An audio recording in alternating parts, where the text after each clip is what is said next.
तो फिर जी, भारत की सरकारें, भारतीय व्यवस्थाएं आज तक जैसी भी चल रही है, वो लोगों को एक भरोसा दिलाती हैं कि हम आपको सुरक्षा देंगे, हम आपकी रक्षा करेंगे, विदेशी ताकतों से भी और स्वदेश में भी जो आतताई शक्तियां हैं, जो क्रिमिनल्स हैं, जो क्रिमिनल कम्युनिटीज़ हैं, उनसे भी सुरक्षा दिलाने का वायदा कर कर सरकारें बनती हैं। तो क्या इन सरकारों के ये सभी वायदे झूठे हैं, दिखावे हैं, वो सुरक्षा नहीं दे सकते या उन्हें नहीं देनी चाहिए? फिर मज़ेदार प्रश्न आया आपका। देखिए, दो अलग चीज़ें हैं। राज्य की व्यवस्था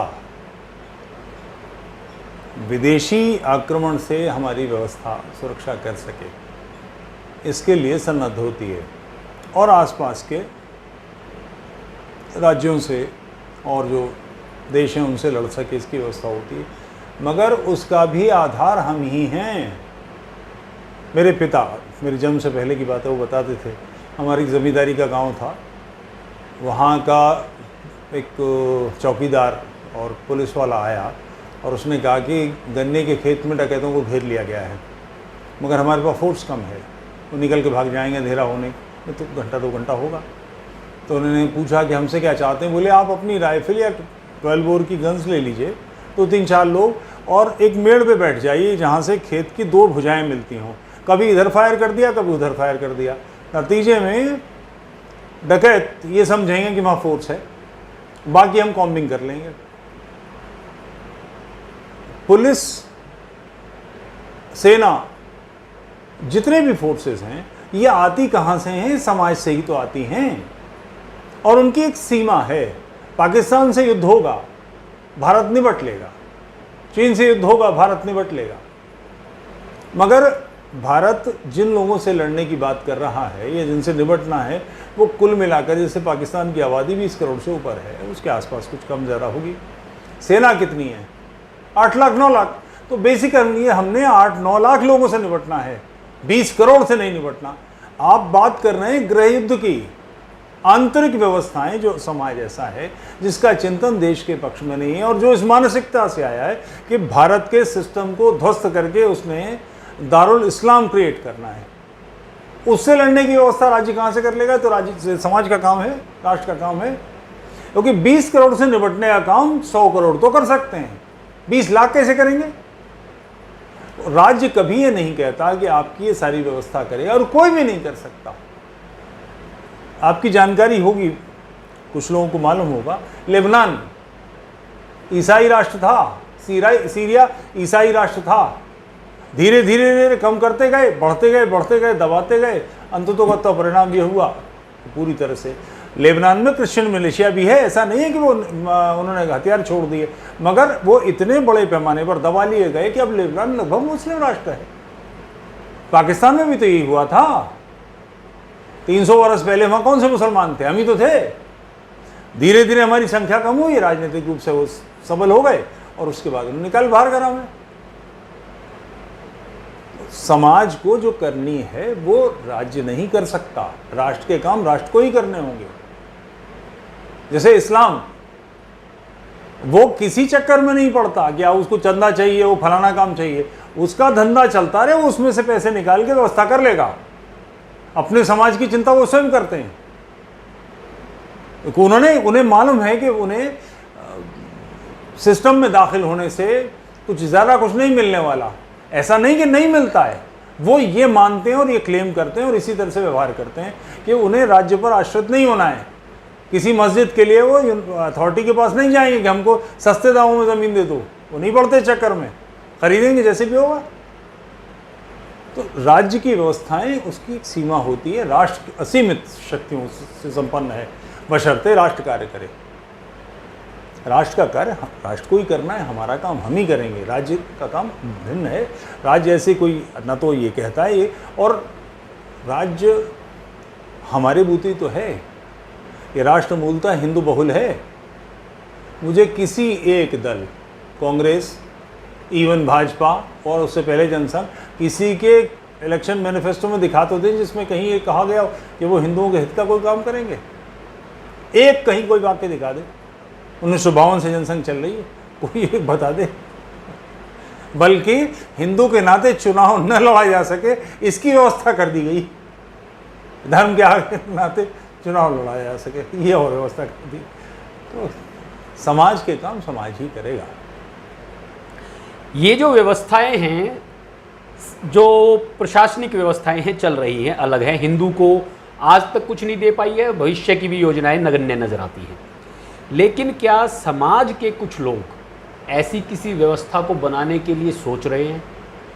और व्यवस्थाएं बनाई भी जाती हैं, जैसे राष्ट्रीय स्वयंसेवक संघ एक हिंदुओं की संस्था, ये उनका क्लेम होता था कि हम हिंदुओं की संस्था हैं। आज वो कहते हैं हम हिंदुओं की नहीं, पूरे राष्ट्र की एक संस्था है, हमें पूरे राष्ट्र के लिए काम करना है। और राष्ट्र में रहने वाले सभी लोग जो इस राष्ट्र के भाग हैं, हम उन सब के लिए काम करने वाला संस्थान है। ये जो वैचारिक बदलाव आया है, ये एक गहन चिंतन के बाद है या कोई डर है? देखिए, मैं संघ की व्यवस्था से परिचित हूँ, पूरी तरह से अधिकृत नहीं है मेरी वाणी, मगर मैं ठीक ठाक जानता हूँ। सरसंघ चालक के जो प्रवास होते हैं, वर्ष भर दुनिया भर भारत भर में घूमते हैं, वो एक वर्ष पहले बनते हैं। उनको क्या बोलना है, उनके अखिल भारतीय स्तर के अधिकारी बैठकर डिस्कस करते हैं, ऐसा बताया जाता है। चूँकि मैं तो अखिल भारतीय स्तर का अधिकारी नहीं हूँ, तो मुझे ये बताया गया, इसलिए कह रहा हूँ। और 3 वर्ष पहले की या 3-3.5 साल पहले की ये घटना है कि मोहन राव दिल्ली आए थे और 3 दिन के कार्यक्रम थे और वो सारे राजधानियों में थे। और उन्होंने ये कहा कि इस्लाम नष्ट हो जाएगा तो धर्म भी नहीं रहेगा। इस पर बाद में अखिल भारतीय प्रतिनिधि सभा में जो गठसा चर्चा होती है, छोटे छोटे ग्रुप्स में वहाँ मीटिंग होती है, 700-800 लोग होते हैं अखिल भारतीय प्रतिनिधि सभा में, संघ के सारे संगठन उसमें आते हैं। और उसमें इस पर बात हुई और उसके बाद से मोहन राव का ऐसा कोई स्टेटमेंट नहीं आया है, तो ऐसी कोई बात नहीं कही गई है। तो मुझे लगता है कि वो कोई सायास कोई कोशिश की गई होगी और फलीभूत नहीं हुआ, अपेक्षित परिणाम नहीं मिला, तो उसको बैकफुट, वो पीछे हट गए। एक और उदाहरण से बात करूंगा। आडवाणी जी पाकिस्तान गए थे और वहाँ उन्होंने जिन्ना के मज़ार पर कुछ लिखा। वो एक स्वाभाविक प्रक्रिया है, वो अलग से लिखने के वहाँ रजिस्टर होते हैं ऐसी हर जगह पर। और जब विदेशी कोई मेहमान ऐसे वरिष्ठ आते हैं तो वो अपनी टिप्पणियाँ अंकित करते हैं। यहाँ भी जब गांधी के कब्र पे लोग जाते हैं तो वहाँ ये सब लिखा जाता है, जो भी आता है। उन्होंने जिन्ना को सांप्रदायिकता का विरोधी कहा। ये बात काफ़ी हद तक ठीक भी है। मतभेद जिन्ना के यहाँ से आए थे कि गांधी जी ने जब खिलाफत मूवमेंट में कांग्रेस को धकेला तो गांधी जी के कोई पिता की संपत्ति तो थी नहीं और जिन्ना बड़ा सीनियर आदमी था, गांधी से ज़्यादा ही योग्य था। उसने विरोध किया कि मुल्ला को मौलवियों के हाथ में शक्ति दे रहे हो, इनको लेजिटिमेसी तो मुग़ल पीरियड में भी नहीं मिली थी, हम लोग ये कर देंगे तो समस्या खड़ी हो जाएगी, ये बोतल से बाहर आ जाएगा चिन्ह। गांधी ने नहीं माना, गांधी ने रूस के खिलाफ रहे और वो तंग आकर राजनीति छोड़ के लंदन चले गए। मुझे लगता है कि और वहाँ पर उन्हें मुस्लिम मानस के लोगों ने संपर्क किया और उन्हें प्रस्ताव दिया कि आप मुस्लिम राजनीति कीजिए, आपके पक्ष में होगा, आप मुसलमानों के नेता बनिए।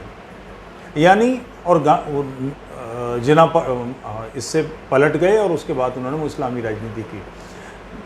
पाकिस्तान जिन्ना ने नहीं बनाया, पाकिस्तान इस्लाम ने बनाया। उसने जिन्ना का इस्तेमाल किया, जिन्ना टूल था, जिन्ना की खोपड़ी नहीं है, उसके पीछे इस्लामी है। जब वो राष्ट्रवादी चिंतन करता था तो उसको कोई नहीं पूछता था, वो सामान्य ग्रुप का नेता था, फिर पूरे इस्लामियों के नेता बन गया।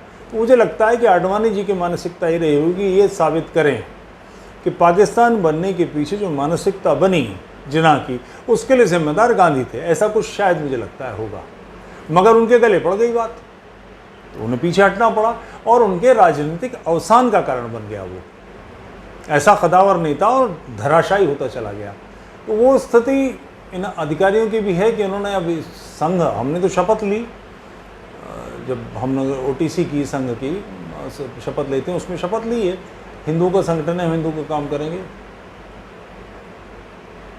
संघ की प्रार्थना में यही बात है। मगर अब राष्ट्र का संगठन क्यों कह रहे हैं, तो शायद कोई राजनीतिक सावधानी बरतने के मूड में होंगे, मगर उस बात से वो लोग बाहर आ गए हैं। अब इस तरह की बातें वो कर नहीं रहे हैं।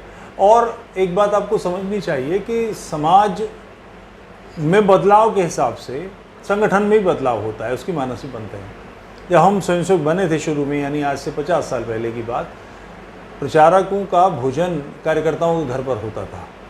वो किसी कार्यकर्ता के जाएंगे, कोई प्रचारक संकोची नहीं कह पाता, फिर प्रचारक कार्यकर्ताओं के जाएगा, यानी कितने लोग, 5-7 अधिकारी उन्हीं के यहाँ से फिर के संकोच करते जाते थे। मैं जानता हूँ ऐसे प्रचारकों को, और ये सामान्य बात थी, कोई विशेष प्रचारक की नहीं, कि 2-2 दिन तक केवल पानी पीकर चलते थे। किसी ने कहा नहीं तो उन्होंने कहा, उन्होंने भी कुछ नहीं बोला। अब की स्थिति भिन्न हो गई। तो मगर वो काल वो था कि समाज भी ऐसा ही था। 50 साल पहले कैनॉट प्लेस में भी गाड़ियाँ कितनी दिखती थीं, कार्यकर्ता भी हमारे अभावग्रस्त थे। अब कार्यकर्ता विकसित हुए, प्रचारक भी आगे बढ़ गए। संगठन में जो बदलाव आ रहे हैं, अब संघ उस प्रकार का संगठन भी नहीं बचा है जैसा पहले था।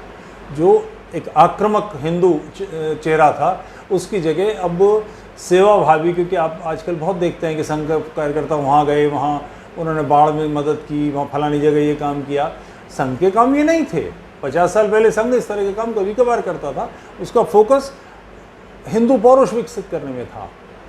मगर अब हिंदू समाज भी उस तरह का नहीं रहा है। अब आजकल के किसी 12वीं कक्षा के विद्यार्थी से कहा जाए कबड्डी खेलनी है तो जाएगा, वो काल वो था। और संघ की शाखाओं में भी जो बदलाव आया या ह्रास आया, उसका सबसे बड़ा पहला जो कारण था चित्रहार था। जिस दिन चित्रहार आता था उस दिन शाम की शाखा में संशक नहीं आते थे। टीवी आया, उसने उसका जो क्लाउड था उसे छीनना शुरू किया। विकल्प नहीं था तो हम सब जाते थे, उसके बाद धीरे धीरे बदलाव आया। तो मोहनराव जो कह रहे हैं वो मुझे लगता है कुछ राजनीतिक मनस्थिति होगी, कुछ कारण होंगे। मगर ये पक्की बात है कि मैं उनसे अधिक हिंदुत्व जानता हूँ, ऐसा बिल्कुल नहीं है। ये वो लोग हैं जिन्हें हमें ट्रेंड किया है। ये तो खलीफा है अखाड़े के, हम तो अखाड़े के पट्टे भी नहीं हैं, तो वो हमसे कम जानते होंगे ऐसा नहीं है। मगर राजनीतिक रूप से शायद वो कुछ सावधानी बरत